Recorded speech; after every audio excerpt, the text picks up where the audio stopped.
In high school, I was always the kid that was just like writing these positive songs and like talking about Jesus and stuff. But in college, I was just like literally breaking every rule there was to break. My parents, they were very strict. And I think a lot of that just kind of bottled up inside. And I went to college and I was like, yo, I can be whoever I want. Like, I'm just gonna change my personality and be the person that I always wanted to be, that all the cool kids were. The lie was thinking that that was gonna make me happy in the long term. I just crashed, I just couldn't maintain that facade. That's kind of where social anxiety started to kick in for me a lot more. Empty house really resonates deeply with me. I mean, obviously, just with social anxiety, I just remember going to parties and just feeling like I had to get out of there. Like going to a party and going to the bathroom like 8 times. And just so you can get away from people and like try to cool down for a little bit. What everybody thinks about me, why I laugh when it isn't funny, and why I'm even at this party now. Just in my head about everything and just having to leave after 5 or 10 minutes and just go back to my room and sit and wonder what's wrong with me. I thought I was literally the only person that felt like that. I wish that I could just turn off these thoughts and let myself out. Why does it seem so easy for everyone else? And I'm so tired of reenacting things I just could have said out loud.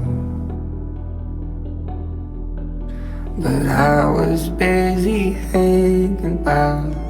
I just feel like there's so many things in my past, hurts and mistakes and problems that I may have dealt with, but I've never written about, and I've never expressed them through lyrics and through song. The first step to overcoming something is just to identify what you have to overcome. Empty House does that for people. It does it for me. Sometimes in writing songs, I'm like, wow, now I know why I feel this way. But I was busy thinking about. I was busy thinking about.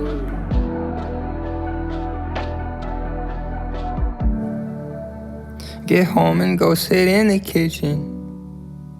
I'm turning off the lights and wishing I would've stayed. I hate this empty house.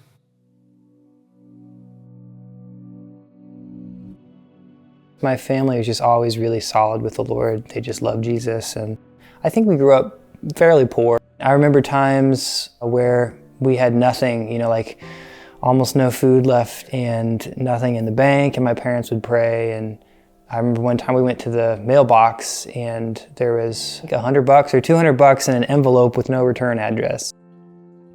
I think that was where I, as a kid, could be like, okay, I can trust God. Like if I'm doing what he's calling me to do, he's gonna get me through. I always felt called to do music. I was like, you know what, I just need to make this happen. I quit my job and I wrote my mom a note, like, hey, dear mom, love you. Like, I think it's time I need to head out. Put it on the table and left. And then I got down the interstate and I felt so bad that I turned around and drove to the church where she was working and just gave her a hug and said a proper goodbye.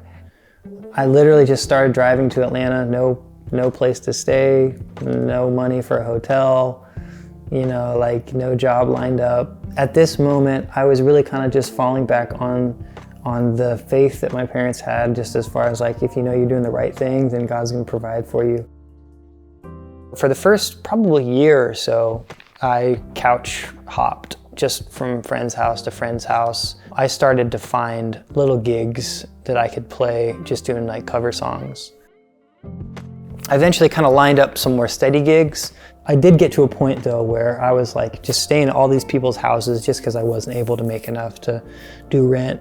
And I just remember being like, God, if you're calling me to do this, I need you to like provide for me. And I was like, you know what, this is it. From now on, I'm just gonna sleep in my car until you provide for me, God. Like, you gotta open the doors. It was rough, it was really rough.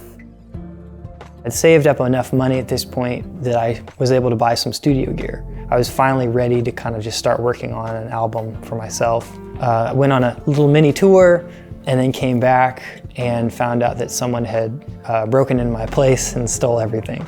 I was like, you know what, God, like, I can't do this.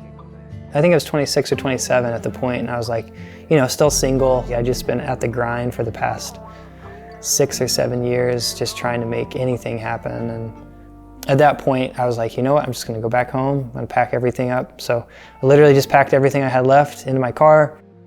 About a week before this happened, I met a girl at church. She agreed to go on a date. The day that I was literally driving out of Atlanta was the day that our date was set for. I just went, you know, like I didn't tell her that I was literally homeless and all my stuff was packed in the back of the car, because that's not what you say on a first date. About 2 weeks later, we were just texting and she convinced me to come back. And for me, that was kind of the turning around period in life. I've been sleeping in my Honda, too ashamed to call back home. They say you have to really want it, and I want it more than gold, yeah. When I moved to Atlanta, even if things weren't working, I just kept doing them.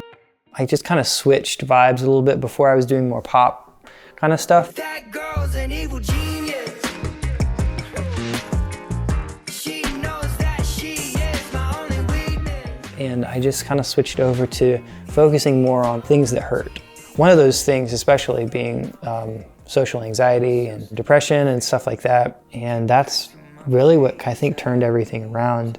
Hurt so much the way, don't care what it takes.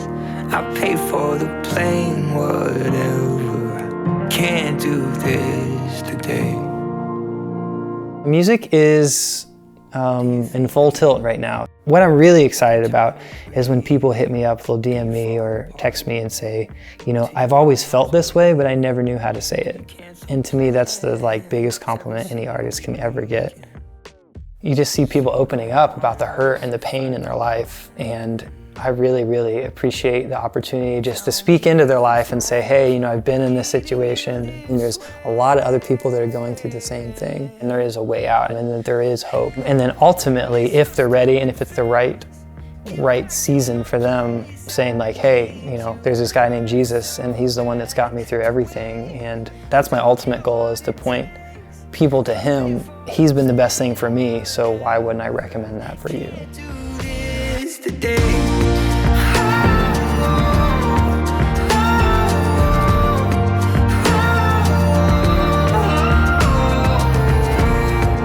Hey, this is Abe, and you're watching This Is Me TV. Hold up. Thank you for watching, sharing, ringing that bell, and dropping a comment below. We love creating these inspirational faith stories for you and thousands of others. Now, all the stories on this channel are brought to you in partnership with Impactus and are donor funded, which means people have given so that you can be encouraged in your faith. Yeah, people care that much about you. And today, we'd like to invite you to be a part of this mission with us. This Is Me TV exists to encourage and empower the online generation to live unashamed for God and use their God-given gifts to influence culture.